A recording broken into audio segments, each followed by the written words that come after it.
un budget supplémentaire inédit parce qu'il prend en compte d'ores et déjà la baisse de la fiscalité additionnelle. On avait eu l'année dernière un peu plus de 8 milliards de fiscalité additionnelle pour la province sud. Cette année, les estimations sont tombées à 5 milliards. Donc on prend d'ores et déjà en compte 3 milliards de baisse de cette fiscalité additionnelle.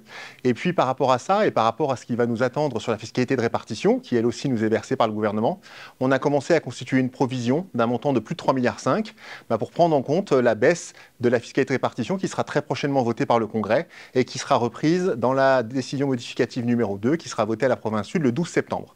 Dans les premières projections qui nous sont annoncées, c'est 7,8 milliards d'économies supplémentaires qu'il va falloir faire, c'est-à-dire des efforts qui sont plus que considérables pour prendre en compte cette diminution de la fiscalité de répartition qui s'ajoute à celle de la fiscalité additionnelle.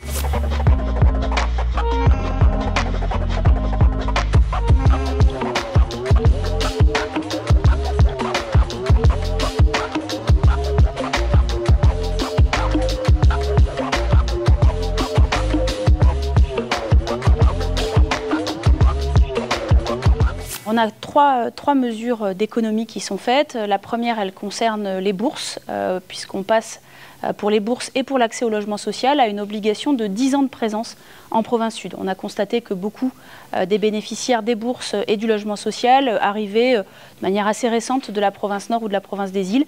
La province sud n'a plus les moyens de financer seule ces bourses. Donc les personnes qui seront présentes depuis moins de 10 ans en province sud pourront bénéficier des dispositifs de bourse du Nord et des îles, mais plus de ceux de la province sud. Nous avons également fait des économies sur le minimum vieillesse, pour lequel les enfants seront appelés à participer. Jusqu'à présent, on avait une partie de la population qui déclarait soit zéro revenu, soit être en incapacité d'aider les parents. L'idée, c'est que cette obligation alimentaire s'applique désormais à tous, ce qui va baisser le montant du minimum vieillesse. Et pour finir, et c'est ce qui a fait le plus débat, l'aide médicale pour laquelle nous passons le ticket modérateur de 10 à 20%, c'est-à-dire que concrètement, quelqu'un qui ira chez le médecin, qui jusqu'à présent payait 400 francs de participation, devra payer 800 francs de participation pour pouvoir bénéficier de l'aide médicale.